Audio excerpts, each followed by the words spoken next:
¿Cómo estás, amigo? What is up? What's good? Hey there, friend. I'm so excited to see you. Me too. How was Artist Morning? Lit. Tell me about it.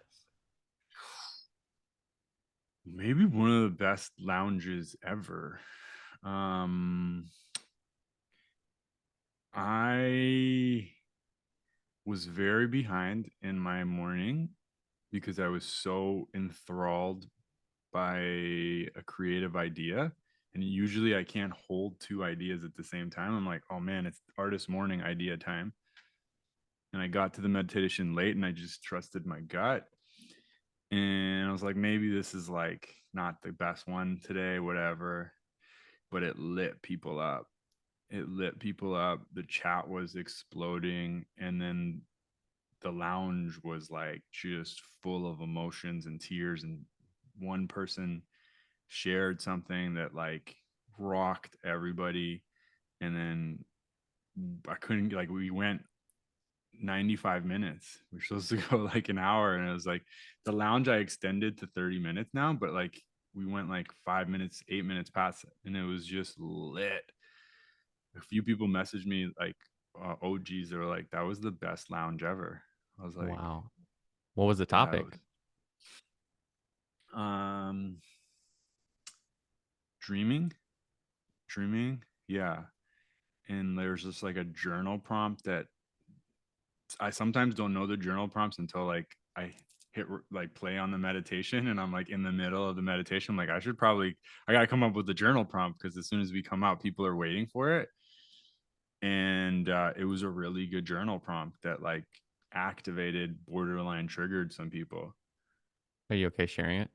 Yeah, yeah, yeah. Of course. And by the way, I tried I'm trying something new and we're just like recording from the get as like to keep this casual. So this might also all be I'm wanting this all to just begin the podcast before I even introduce anyone to you and we'll get to that. But I was like really wanting to Cool.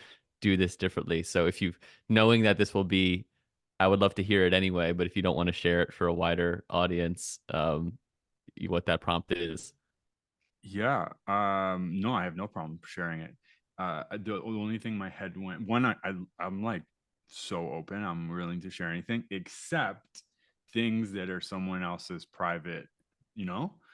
For sure. So I was just like, as you said that, I was going through my head and being like, did I say anything that was inappropriate for someone else? And I don't think so. Um, the journal prompt was, it's on a spreadsheet, D. You don't even need to do the legwork. The journal prompt was, is there an idea or creation you silently gave up on? Maybe you always wanted to write a book, make a podcast, learn to dance, start a business, etc. Maybe you didn't consciously give up on it, but you stopped thinking about it and taking actions towards it. Take some time today to explore how you feel about letting that dream go. Are you ready to say goodbye? Wow. That's not a journal prompt. That's like a journal like book in like a great way. I love that. I love if those are your prompts. I'm like, oh, I've been doing prompts. I don't do a lot of prompts, but when I think of how I would do prompts, like that's so much more thorough than like one question, which I love. Yeah, they're different. They're different. And the spreadsheet, I like a couple of months back was like, oh, this is a book actually. This is gonna like all these questions because there's a opening question, there's a journal prompt question, and then there's a closing question. I'm like, this I have hundreds of these that I've tested against an actual community. So I'm excited to like explore. And some of them are like two like a 4 or 5 words, really simple. And sometimes I just don't know how the community will take them in, and the chat will let you know immediately. So cool, man. How many people were there? 100? 100. Yeah. Darius, so it's incredible that you get like 100 people coming on a Zoom each week. I always tell you this, like, because I'm always like, yeah, just celebrating it. And it makes me smile to know like Friday. Sometimes I think of Friday mornings and like Darius being in his zone, like doing artist morning. Yeah, it is incredible, and like so many people are on videos, and so many people are talking and communicating, and people have literally traveled across the globe to hang out because they met an artist morning. So it just like it just keeps blowing my mind. It's a really cool space. So when you said dreaming, is it, something that I heard you share, and I actually did a pretty flowy meditation for my Meraki mastermind group on Wednesday, where it was the last one of our cohort, and I not used, but I referenced you when we were dropping into the meditation. It's something that I've really admired you talking about, was dreaming as a skill. And kind of that opened up the prompt for just dropping into that meditation and inviting people to use the skill of dreaming. Because I remember I even asked you a couple months ago, or I was, maybe it was in our mastermind, and I was asking about, thinking about doing the first session, and I was saying, yeah, I'm gonna have them like dream about, 10 years down the road so they can see their vision. And you were like, hey man, wait a second. Maybe they're not at that point yet. They're just getting settled. Like this is like a skill that they need to build. And I've always taken that comment to heart of like, oh yeah, this is not something that we are always trained to do, or maybe we had it more connected to us when we were younger. But yeah, so I'm just saying all that to ask, was that part of your practice today, or is it different kind of dreaming that you talked about? I feel like it's always a part of my practice around. I've ran several dream workshops since I shared that, and I've kind of been doubling down on dreaming um, as a as a twin flame partner to creativity. Like they're the same, and it's a space I'm really excited about. And the more I lead workshops and make meditations and read comments, it's like some people are like like I 3 weeks ago I had someone, and she's like, I haven't had a dream in 30 years. And it was just like, whoa, like, and it was so, we were just sharing, and then she said that, and the whole room just got like so quiet. We're like, whoa. And over the course of like this 2 hour workshop, like she kept unfolding in the most, like, I got goosebumps because she was like, that was a lie. I have dreams, I'm just not oriented to see them. So many of my dreams have already come true. And it's like, I think some people think a dream is like, I want to win an Oscar, I want to win a Nobel Prize. But it's like, we literally live in a dream museum. Anything you point at is a dream. Like, this was someone's vision. Like, this color is an accidental, this shape is an accidental. Like, there's not a single thing you can point at that wasn't a vision, a creative dream of some sort, right? Like, every single thing is a dream. And when we realize that we're inundated by dreams, then our, like, expectations from what a dream is changes. Am I allowed to swear on this podcast? Please. The last person to comment on the lounge uh said something like, and there's such a wide spectrum of experiences around dreams. She's like, I haven't had a dream. She said, all my dreams are dead. And she's a very interesting artistic person. And usually she like mic drops like that. She's like, all my dreams are dead.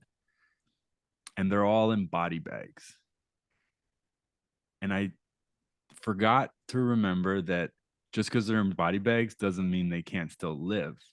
They can become Frankensteins. And Frankenstein was fucking cool and fucking famous. And I was like, damn.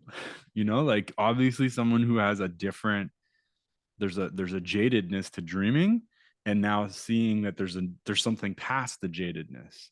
Mm. Dreaming is really painful because so many of us have been told, like, don't be a dreamer, don't be an idiot, like, be real.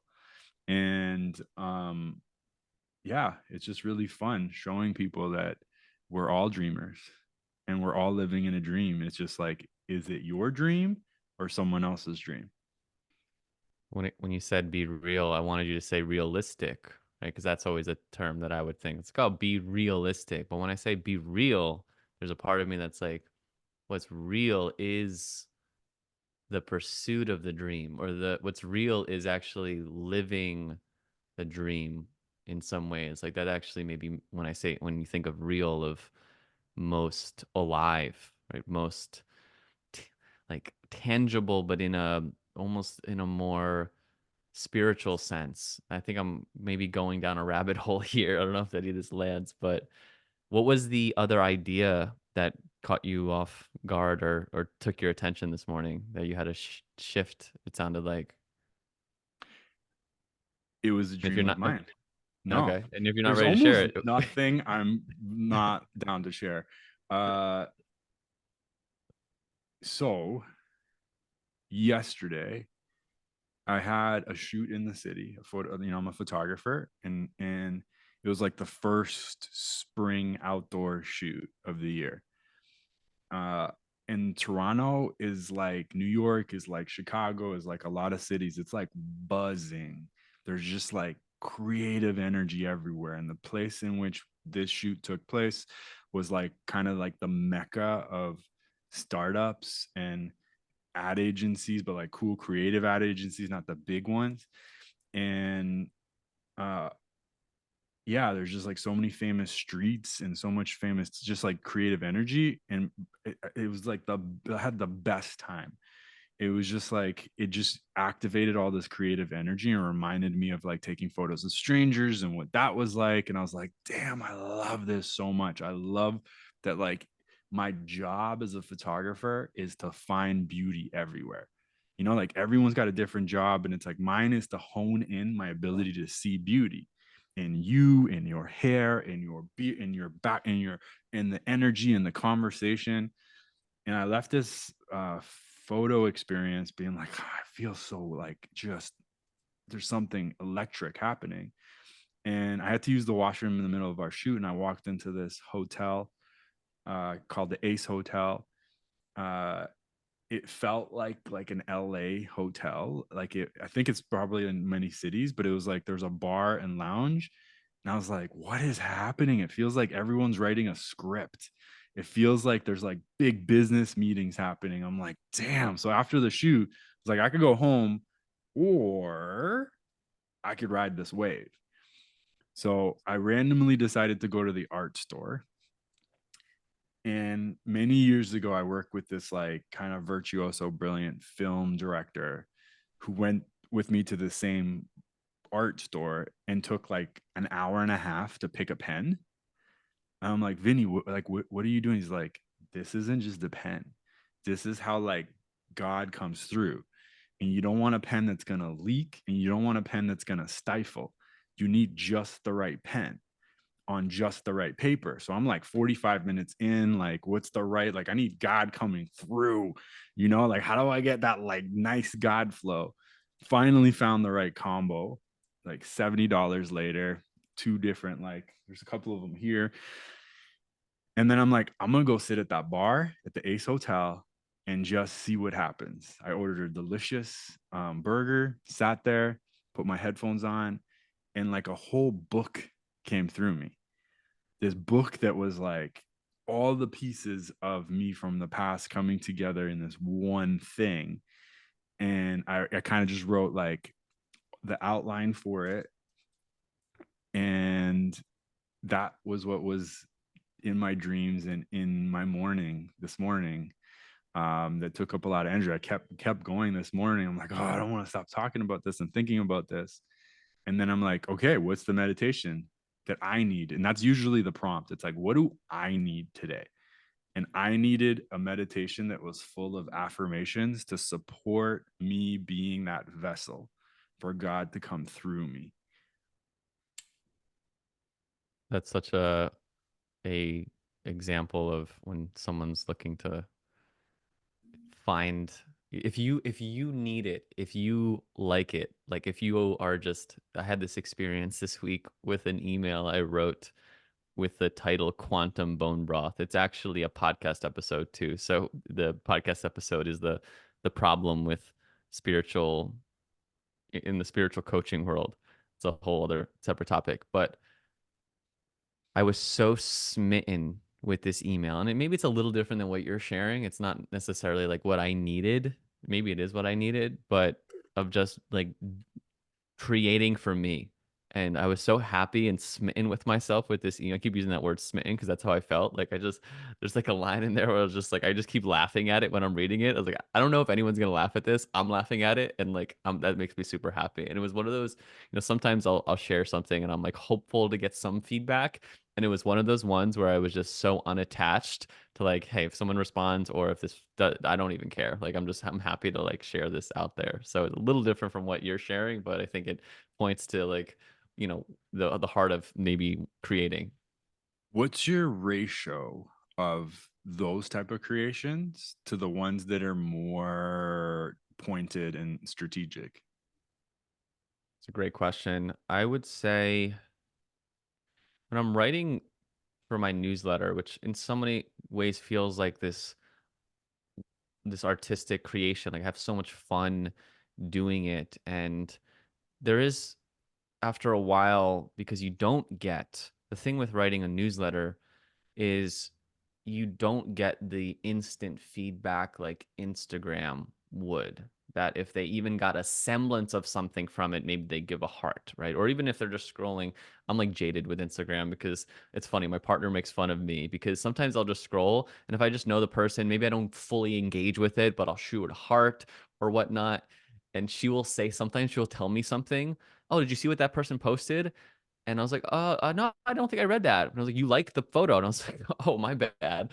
And so like I guess I have like I think that everyone experiences Instagram like that, where they're not actually paying attention, they're just going through it and whatnot. And so, but to the receiver, dopamine hit. And so that feels good. And so I'm saying all that because when you're writing a newsletter, you're not necessarily getting those instant hits of people like receiving it, finding value. Like it takes effort to reply to an email. Like it takes energy to hit reply and say, "Hey, this resonated for me." And so, depending, I would say it's a mix of there's a part of me that definitely wants like more of that and hopes for that. And then I've learned, and this has been more just really as a practice, getting out of my way to just keep sharing and trusting. I know that people are receiving this and well, even when there's always going to be unsubscribes, and that's always sometimes painful on emails when you like share something. But sometimes here's the difference is sometimes I'll share something and kind of be nervous if people unsubscribe. So this is a key, I think, what you're talking about. I would say when I think of it like that, when I share something and I'm nervous if someone unsubscribes, that's a sign that it's actually not the purest thing. Because when something is like so pure for me, where I'm like, this is just it. And if people unsubscribe from this, good. Because like this is me. Right. And Certainty. Yeah, do you know that's what I mean? Like yeah, this is if people don't get this or they don't like this, like this is good. But sometimes when it's not at where maybe it is more strategy. I'm like, oh, maybe like where I'm questioning it. yeah. I'll have concerns if there's that unsubscribe. But when I'm like, this is it, like for that email, like if someone unsubscribes to this, I mean, there's so many reasons why people unsubscribe. We don't have to get a whole conversation on that. But I'm like, okay, that's cool. Is it even possible to have all your posts be that like grounded, fully believing in the content itself? With email, it's hard to because it's deciphering. Because for email for me is both like I'm marketing things and I'm also creating like content through it. Like it's hard to understand the difference between. And so sometimes I would say I feel that more when it's more promotional, right? It's when it's Mm. very more clear, like, hey, I have a offering coming. Like I'm looking for 5 people. Come here, Yeah, right? yeah, Where it's yeah. just more basic ask. Like that's obviously not like a creative act. But when all right, let me get off of the email just because I feel like so much of my energy and I need to, not to I need to judge it, but if I were to think of more talks or meditations, I say I feel like I have a lot less attachment. I've actually and this is I'm curious to hear your thoughts on this too, and I know we're kind of This is what this is meant to be. We haven't even introduced what this is yet, which I love that we're 20 minutes in and I haven't even told people of like why we're having this or my intention for having this conversation. So we don't have to get there yet, but maybe we will at some point. But I gotta, me and Darius both teach on Insight Timer. You might know Darius from Insight Timer.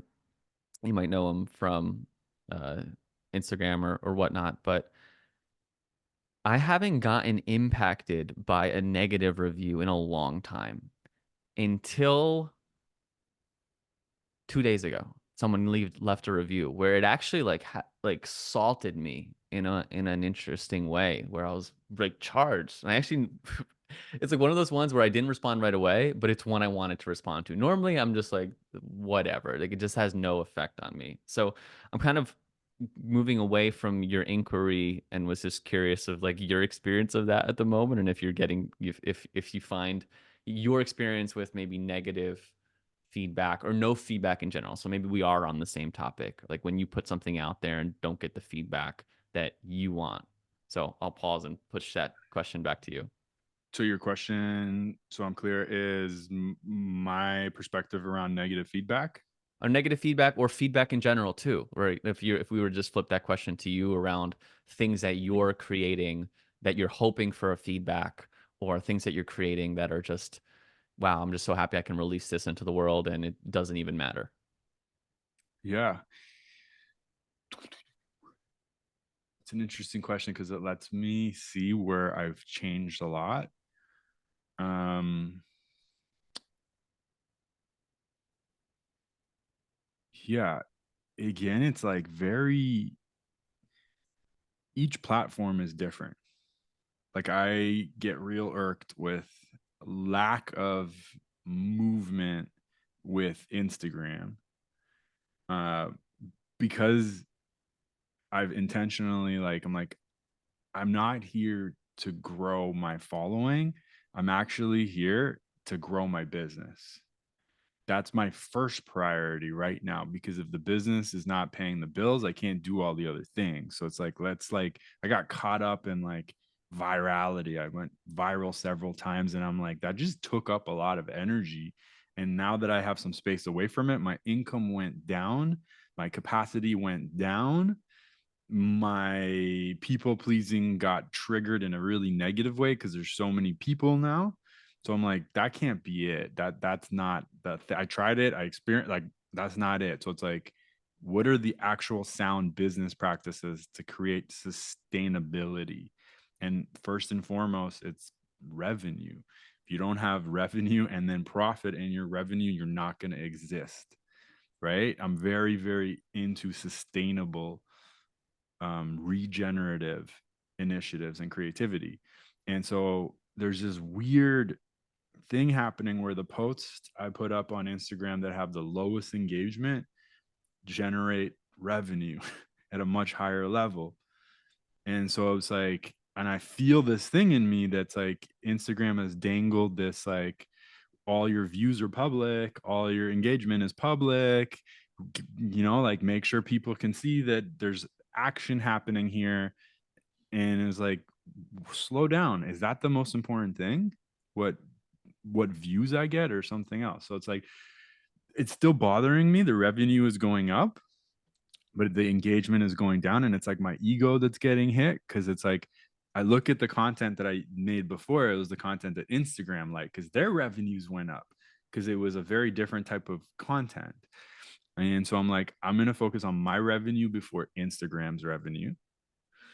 Um, but then there's this other that's like such a tiny teeny little sliver of feedback.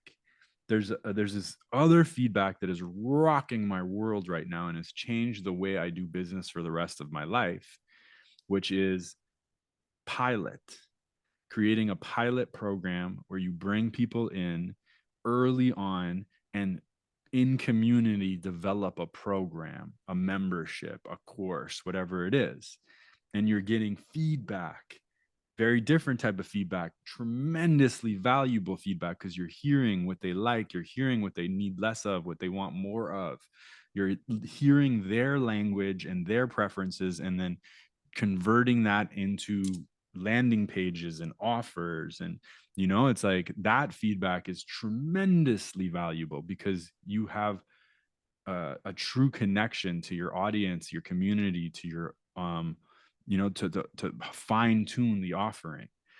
It's kind of like this. I use this analogy a lot. It's like the other way of going away, figuring things out, and then presenting it to your audience and saying, here's the thing that I've already spent all this time, energy, and money on, is like a comedian testing jokes to an empty bar or event hall. It's like you need the feedback, you need to know what gets the laughs and what falls flat. And so there are many more important forms of feedback than likes. And the other thing, I from the beginning of our conversation, we were like, I think a lot of us have changed the way we interact with social media because of a variety of reasons. For me, and I bet you there's a lot of other people here, we know the algorithm is catching us. So I sometimes won't comment or like on a post because I'm like, now the algorithm's going to send me 25 notifications of other people who have commented on this post, scattering my concentration.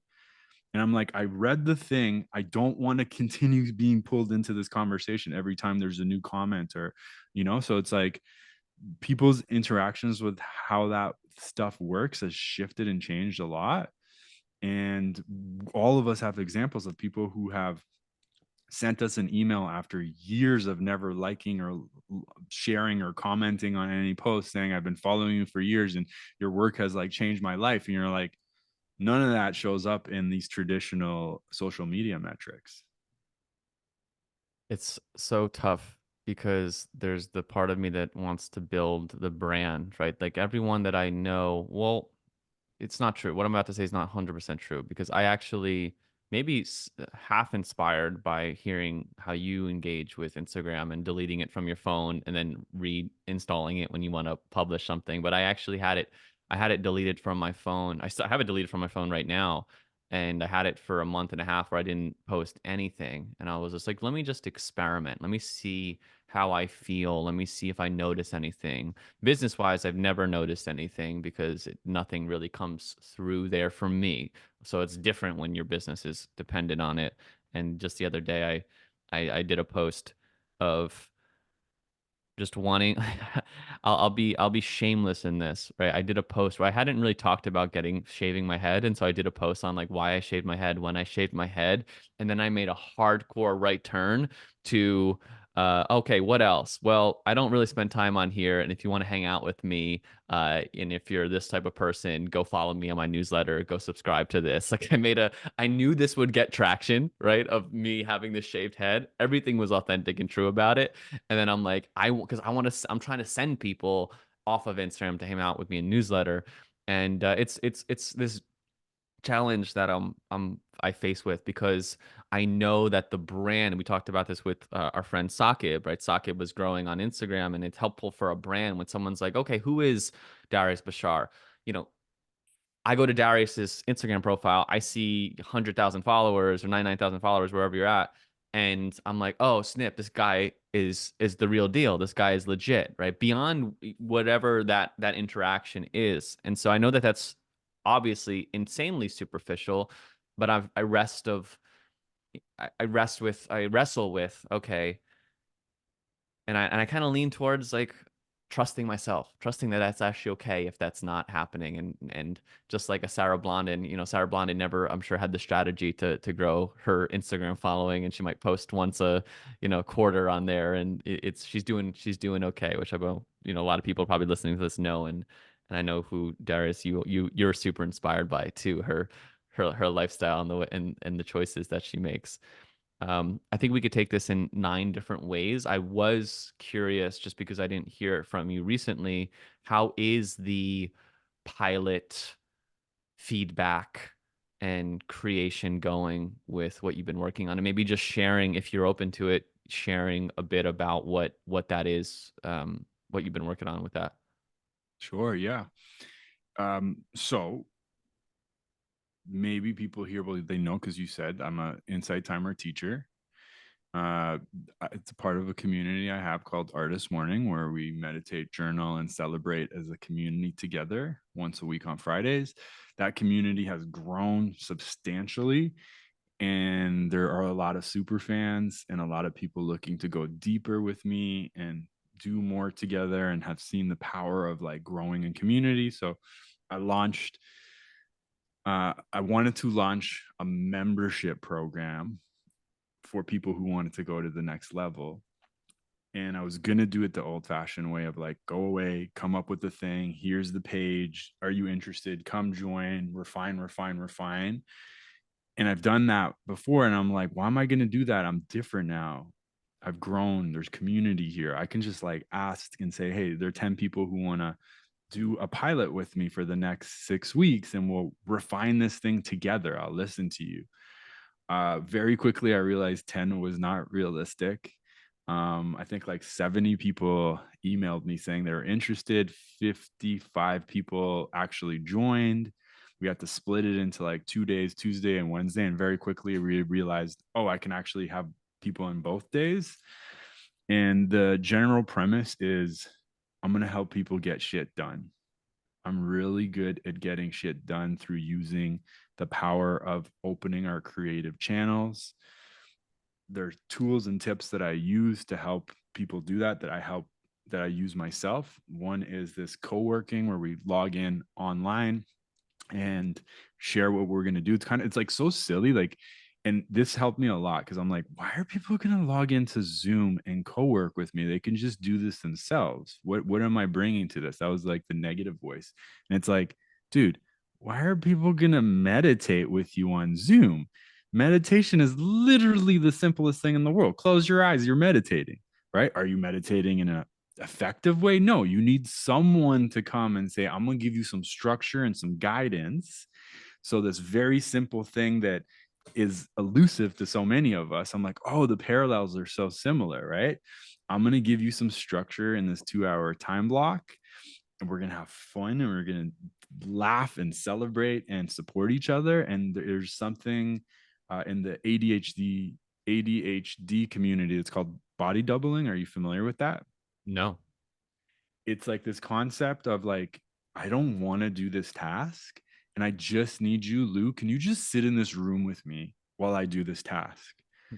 That's basically what we're doing times like 30, because there's like 29 other people in each room, and we're just like, what do you, and it's like, so people have realized like, bring the task that you're struggling with, the thing that you haven't been able to do on your own. Darius will break it into these like Pomodoro 25-minute blocks, and then we'll get it done. And people are so surprised how much we're getting done. So that's like one part of the membership. The other part is there's classes where I can share deeper lessons with people around creativity, confidence, and like building momentum.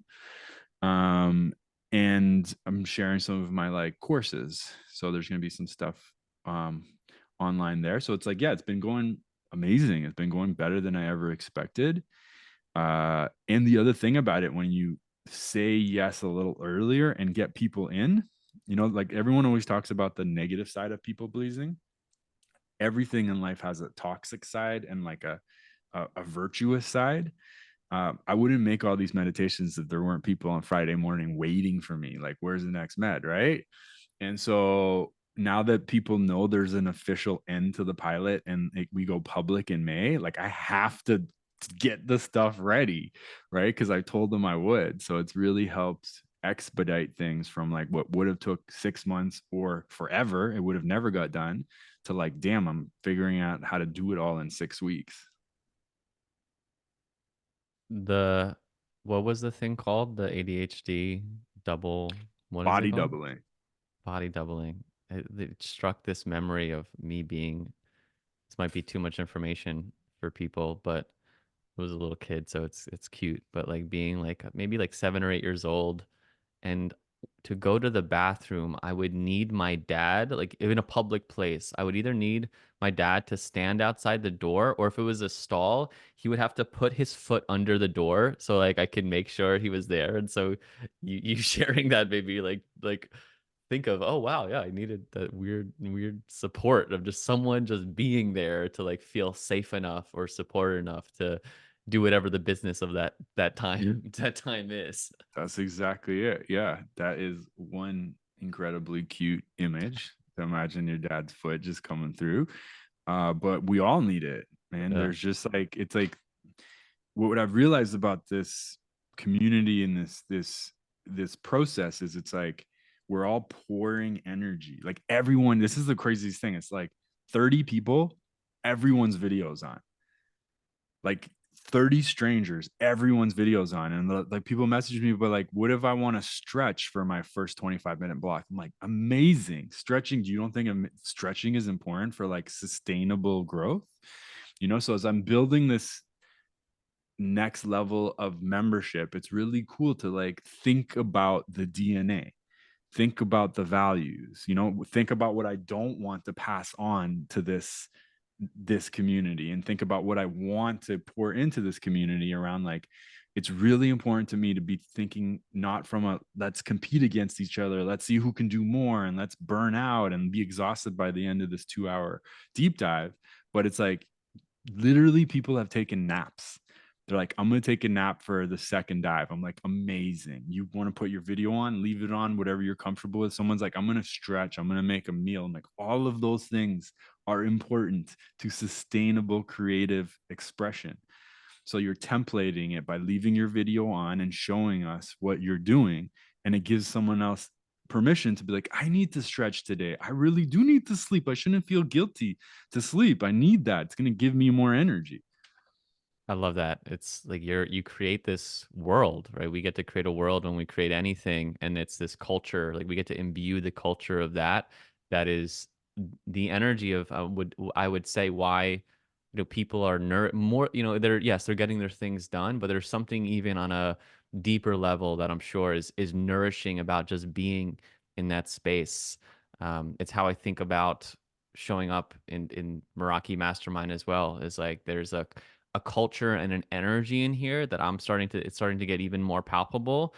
And in so many ways, like this is the thing that matters more than, okay, what exactly are we doing today? Or, yes, those parts are important and having the strategy, but just thinking of the culture, the values, the mission. I mean, there's a reason why companies like focus on that. And sometimes it can be inauthentic because that's just a thing to do. But I think when you're doing it from that place, like, yeah, there's this transmission that is felt when doing that. And you're reminding me of, I'm so happy for this permission. I've been in a men's group for about a year and a half, and it's super casual. It's co-led, and sometimes I don't want to go. There's a lot of things I could say about my men's group, but at the heart is really good guys, and also guys that are different than me. And I actually value being in a space where I don't know if I would hang out with this guy in normal life, but there's actually a huge value in having different beliefs or different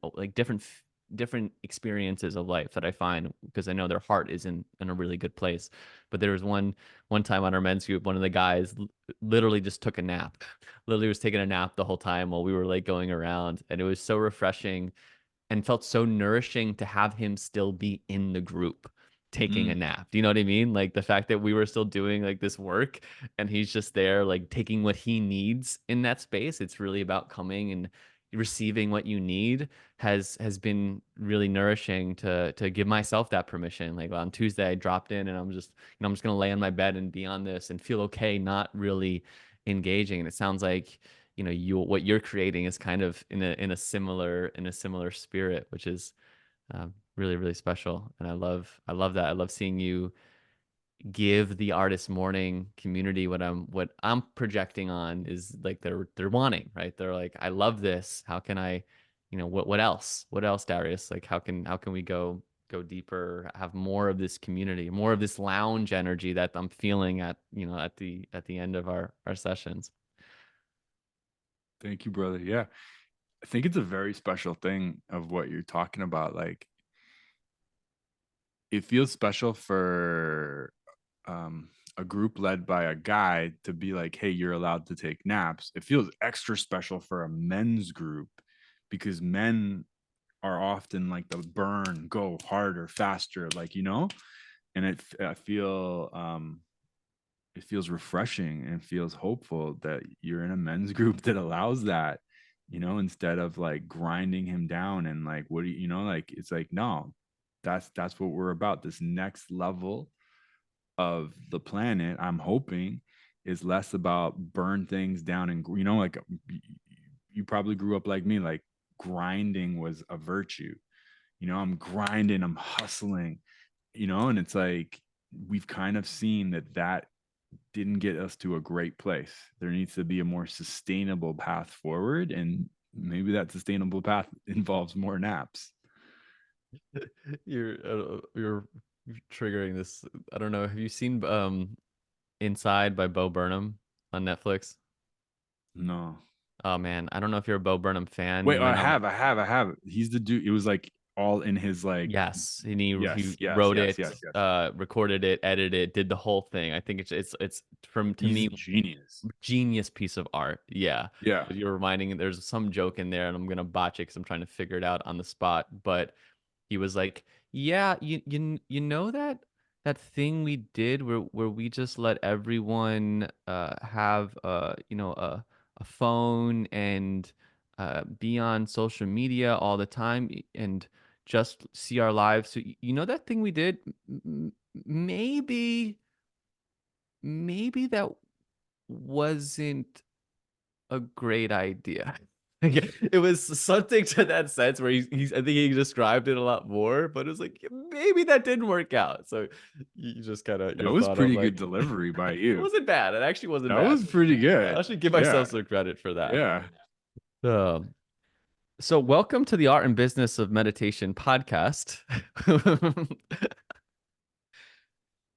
41 minutes in, and maybe I'll just take a moment to share. And you might be sensing this feels like a different podcast interview than I've done I'm before. loving it. This is It's great. amazing, and Yeah. Bring this energy.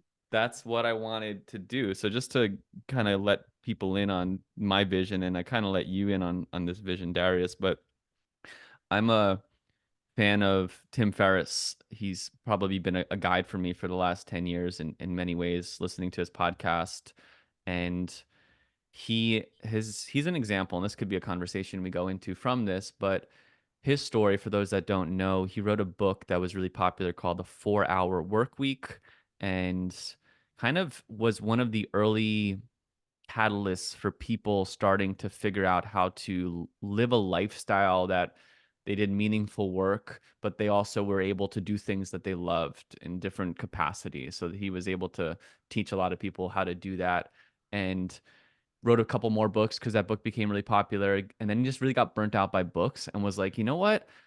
People are starting to do podcasts, and I feel like I'm just going to try it. And he gave himself 6 episodes. He said, this is just for fun. This is for me. This is like I'm making big changes, and I'm just wanting to explore a new creative outlet and just test it. And so he gave it 6 episodes and found out how much he was nourished by it. He appreciated it. And long story short, it's a hugely popular, millions and millions of downloads podcast. He has insanely guest celebrities. If you want to check one out, Jamie Foxx, like back in 2015, is an incredible episode to listen to. And in the show, one of his first episodes, maybe the first or second episode, was with his friend, this guy named Kevin Rose. And what they did was just chat and like talk random things. They literally called it the random show, where they would just talk about things they were interested, they were working on, ask each other questions. And it was just like two buddies chatting. And as I was thinking this week, there's this is maybe not the only reason to have this conversation, but for those listening, this became crystal. It keeps becoming crystal clear to me, Darius. This is something I haven't shared with you. That out of that, you might be even more than my partner, the person in my life that when I get any feedback from on like the things I'm working on or creating, that I take almost 100%. And not to say that I'm totally letting go of what's true for me, but I say that in a way where it feels like you at least see me in the way that I'm wanting to show up, and you're able to offer, and also just your experience. Like there's something where even more than my partner, like her feedback on work or things I'm doing on, I'll like, but for whatever reason, like it's not like I'm doing it haphazardly. It continues to work out true. It's like, okay, I'm glad I made that decision. I'm glad I took that. This felt right. So it continues to just keep working on. So out of anyone, like you're the person in my life where if like you give me feedback on something, for a manifestor in human design is saying a lot. Because for me, it's like I'm gonna do things my way regardless of whatever you tell me. It's kind of that F you, like I'm gonna do things how I want to do it. So I say that, backtracking, to say that, I was like, oh, it'd be fun to just, I think, and it would be fun for me. I think it'd be fun for you. I think it'd be fun for us, and hopefully maybe it's fun for the people, and if not, whatever. Like to get to get back to what we were saying before. But I'm like, so I sent Darius a message and was just like, hey man, would you like every Darius was a guest on this podcast. It was crazy to think that when you were actually a guest on this podcast, it wasn't this podcast. It was the Awakening to Purpose podcast. It was our first time meeting, and I invited Darius to join my little mastermind that I had literally right after we hit record, and it's been a beautiful journey since, and he hasn't been back on. So welcoming Darius back on now in this new format, and wanting this to be just like a quarterly show, like where people can expect, like I'm excited for Lou to have Darius back on and do this thing that they do, which is just talk about things that they're like exploring and give feedback or advice in different ways. And so I sent Darius a message and say, hey man, would you be interested in, I don't know, keep a cat whenever, like every couple months, 3 months, do we just hop on and just like we got to name it. Maybe the audience can help us name it. Darius, maybe we can come up with a name. Like they call it the Random Show, Kevin and Tim on their show. So we should call this like a show though. Like this should be a show where like, oh, I see it. And they're, Darius and Lou are back with the something show. Or maybe it's not a show because we're not performing. I don't know. I don't know. So that's my Um, long-winded introduction to the people here of why you just got on this podcast episode and we just started talking, because this is the spirit of just wanting to hang out with my buddy and talk about these things that light both of us up and are super fun. And we're already like almost a full hour in, and it feels like I haven't even started talking, which is the essence and energy, because we talk about regenerative content or like doing things that actually nourish and actually give energy. And I had to resist. I had to resist intentionally. Like, no, Lou, you don't have to think about writing questions before this. No, Lou, you don't have to prepare for this. To really trust that I know I'm going to get on this conversation, and we're just going to have a good time, and hopefully people enjoy it. And if they don't, at least we had a good time. All right, ramble over. oh, okay. So thank you. Damn, that's amazing. Um, I'm really, really touched by, you sharing like what our conversations and my feedback mean. Uh, so the people at home know in like 0.0001 seconds, I replied to your suggestion of doing this podcast. Do you remember what the reply was? It was a one uh trillion trillion trillion trillion. I don't know, a lot of zeros percent. Yes. I was like 1 billion% yes! Exclamation mark, exclamation mark, exclamation mark. I love these conversations. I really enjoy our conversations. I love this format because it does feel regenerative. Um, I don't know why I don't really think about the audience. Like my favorite podcasts to listen to are those rare podcasts where two experts in a field forget the mics exist, and they're just like, as peers, just like, yo, I found this thing, how did you do that thing, oh my god, and they forget that there's anyone else around, and those feel really precious, and yeah, it's just like I think we speak about some interesting things for us. Maybe other people will find it interesting. That's cool. I love the idea of just making it casual, because as a photographer, as a podcaster, it's like this weird thing happens when the mics show up and the cameras show up. People's voices change and their posture changes, and they answer the same question you asked them a moment ago completely differently. You're like, I've hosted a few podcasts, and I was like, I would talk to people on my couch beforehand. I'd ask them a similar question. They give me the best answer or after the podcast. And then that you turn the mics on and you're like, what? Why are you giving this answer? Your answer just a moment ago was so good. And so the more we bring that casual vibe, I think the deeper the nuggets and the more fun we'll have. So feels like a no-brainer for me. So, question for you: when I brought in and welcomed people to the podcast, did that change the felt sense of our conversation where it's like, okay, now Lou is paying attention to the audience and now it feels Not different for to me? me, not for me to be honest, but this is probably my like 400th podcast. So it's like I don't know, there's something about the one-on-one experience that's my favorite. I'm just here with you. It's like so hard for me to think about others, and we're just here. And the paradox is that's the best content, the content that you make just for you, which loops back to our earlier conversation. Yeah. Yeah, it's hard for me being a performer in some ways of enjoying performing and not always coming at everything like there's a performance. And so I find this this walk or this tightrope of yeah, how often this is, wanting, let's just not even talking about our conversation, Darius, but maybe you can help me think of when I'm having interviews with people that I'm just meeting for the first time or people where I have specific questions. And I think what I'm running into in the podcast is, I have a set list of questions and I'm interviewing maybe similar types of people. And I think they're different. It seems like people are receiving different things from them. But for me, one thing I heard about and from Tim Ferriss actually, when he said the number one thing when he thinks of guests is he wants to be interested in having fun. And when he's not interested in having fun, then he doesn't think the audience is interested in having fun. Mm. And sometimes I find actually the thing I least like doing from the podcast, like the thing that I don't want to do, and it actually creates a lot of resistance for me reaching out to guests, is I dislike, it's a slog for me to prepare for the guests that comes on. Like I don't like that work. I do it because I also don't want to be the guy. I don't I want to have some prepare. So I don't want to I want to feel because I know people that have podcasts where they're not, and I can see sometimes the effect of no preparation. And it's like I don't want that.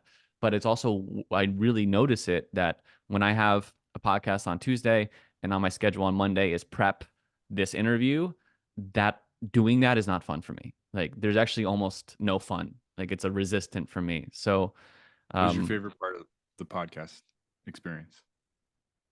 my favorite I love my solo episodes a lot because I'm able to because I like to hear my voice and not other people's voice. I want to promote myself, not another person. Darius, you know that.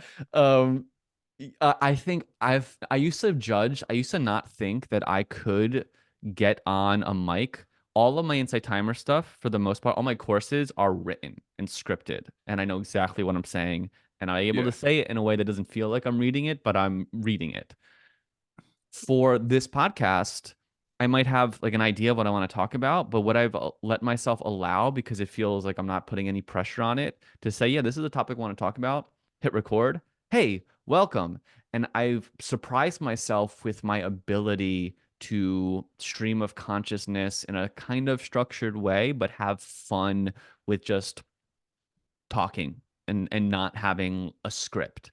And so I've loved that. Like that's been because it's taught me that I can do that. And that's given me permission to show up to to other public spaces and trust that I can just come on and talk about things that are true and that I care about without rehearsal. There's my Yeah. performer without Yeah. preparing. And so I love that piece.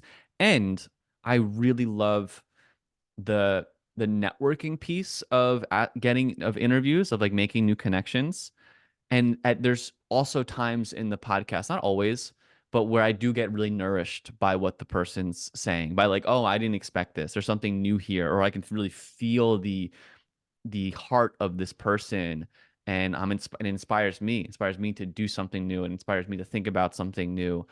So those times can't be forced, but I do appreciate those times with interviews.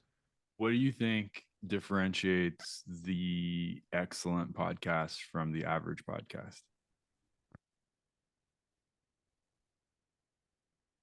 So podcasts I listen to, Tim Ferriss, Lex Friedman, Joe Rogan, those are the interview style podcasts I listen to most, I would say. And I mean, what I love about Rogan is what more of what you're saying.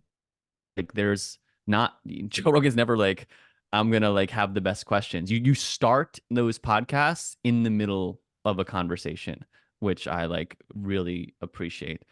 Um, and Lex is similar. Like I like Lex's heart. I think I can sense, even though he's a guy I never thought I would like based on the external of Lex, and because it's more like techie thinking, but actually Lex is has this heart that I was surprised because I didn't know him because I was judging based on what I Mm-hmm. saw on YouTube or this. But once I actually heard him, like his interview with Rick Rubin is incredible. Um, there's an authentic heart. Tim, Tim has been a mix for me of um heart, like seeing him grow from hustle grind startup to more spiritual um meditation, seeing his heart open, or what I'm projecting on his heart opening, his compassion opening through that journey of me listening to him. So yeah, it feels like there's different things in that. And then, but there's then the podcast I listen to that I consider separate from I want to listen to an interview where I actually like I follow this one podcast and I go on and off with listening to it. It's for human design manifestors, or or I follow a podcast that's maybe more business focused, like online marketing podcast. And that I like the 14-15 minute hit of this is very niche and you're hitting a Yeah. very specific thing for me. And so I hope, so when I'm speaking this out loud, it's like I hope that some people are coming to this podcast finding that in the at least solo episodes. And are they finding the authentic? I hope they're finding the heart in the interview episodes, but are they finding the what we're doing now in those episodes? I mean, Yeah. I don't do this with everyone, so I don't, I'm not sure. Could I share what my answer to that question is? Please. So one, I've hosted maybe like 30 podcasts with guests, and I've come to discover I really don't like it. I really like it's a lot of pressure, the research. I just get in my head around like, oh man, this isn't like the answer I was expecting, or this answer is like I didn't get something juicy. It's like a very like, oh man, this person's been talking for like 5 minutes and hasn't really said anything, and then I judge myself and I judge like, and then I've been guests on podcasts and I was like, this is the best. Don't need to research. It accesses my flow of consciousness. It's the best way I know to like get really juicy answers. Doesn't require any prep work. And then I was like, I'm just like, it's just not my thing. I have to put like 500% energy to get 80% outcome, 70% outcome. It's not regenerative, it's burning energy. I love solo podcasts because it's like, then I love that stream of consciousness thing too. And for the podcasts, I particularly love, like right now, I'm obsessed with the podcast Talk Easy with Sam Fergozo. Is just incredible. So it's a combination of like incredibly curated guests, actors, directors, painters, photographers, Nobel Prize winners. He is the best interviewer, I think, on the planet, maybe ever. He's 30 years old and he's just like like everyone is just kind of like, dude, how did you do the research for this? So he's like, I think he has to have a journalistic background, and he'll find every single thing ever written on that guest and quote them on it in a beautiful artistic like way. But the what I think makes a really amazing, and this is why I wasn't great at this, because I just wanted to do the solo podcast, I just wanted to be the guest, but like it's an alley oop, it's always an alley oop, you know. I think a lot of podcasts, like for example Aubrey Marcus, who's really interesting, in lots of different ways, but his podcasts it kind of make me infuriated because he talks so much. It's like, dude, I've heard you talk so much. I'm actually here to hear your guest who I've never heard before. Mm. Can you just lob them and let them slam it? You know, I want them to slam it, and then do the solo podcast if you want to like thing where you want to go deep dive, because then it's just you. Then I know I'm coming just for you. But he doesn't really do that. He'll like take up probably a lot more space than the average host. So it's like I really appreciate someone who is skilled at that alley oop and allows me to see this person in a deeper way than I would have previously. Yeah, you're making me realize that I'm not that guy, and I don't really need to be that guy. I think like me and Aubrey maybe have more similarities. I have a lot of sometimes I love Aubrey, and I also have judgments towards Aubrey. There's two parts of me with Aubrey Marcus, but I um don't know what you mean when you're not that guy. I've been on a podcast, but like you were really great at that. sure. Maybe I don't go on like 30-minute diatribes, but I think it's fun for me. It's fun for me to respond at least my thoughts and shares like from what you're saying on a podcast, right? Like But I the like this. response is a part of the alley oop, right? Because it's Got it. actually illuminating something new. It's like I listened to a podcast with what was his name? Blink, Malcolm Gladwell, and M Night Shyamalan, and it's like they're two people at such high levels of creativity, and he would lob it and answer these questions, and then every once in a while he'd give his answer to that question because it actually got you deeper into the question, right? So there's definitely room for that. It's not just like a robot asking questions, but it's a slippery slope to like, now I'm going to say the same thing I've said 4,000 times before and take up this. There's something about like really valuing the audience's time, and being like, this person is deeply interesting. I've curated this person, and how do I bring the most interesting thing about this person to light? I have something that feels edgy for sure, but it's like it's stuff that comes up for whatever reason as I speak this out loud. There's like, and I'm curious your experience, but when I say I like Joe Rogan, I have this part of me that's like, is that safe to say? Like, am I gonna be like canceled for liking Joe Rogan? Like, there's this. The I have answer this. is it's not safe to say, and you're not going to be canceled. But it's not safe in the current climate, and the climate is changing because I think a lot of people are realizing like we are canceling people who could be our allies. These are good humans because they like one thing and they're not throwing everything out. Like we can't afford canceling everyone because it one takes away the the magnitude of canceling, which is such a terrible concept.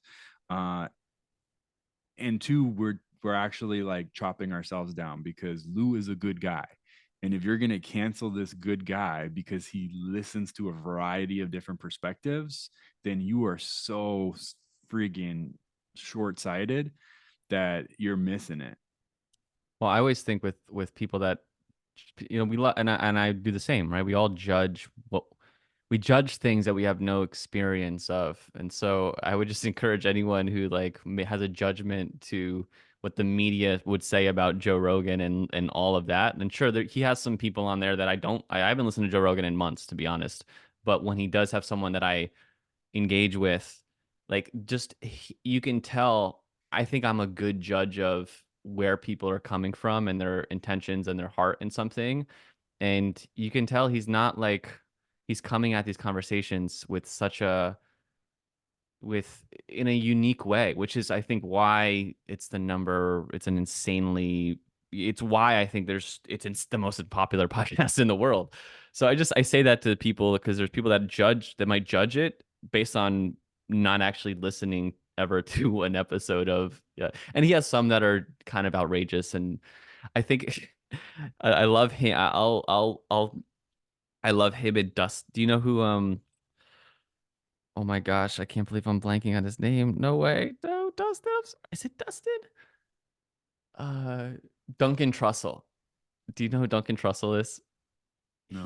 And I love Duncan Trussell because he walks this line, and I don't know if you have to jump on. I know I actually have a coaching call in 10 minutes, but Duncan Trussell walks this line of um this comedian, this devout Buddhist. Like on his podcast, Duncan Trussell Family Hour, he has Jack Cornfield on. He has Krishna Das. He's in this like the Ram Dass, Jack Cornfield, Dharma lineage, and he's also this completely outrageous comedian.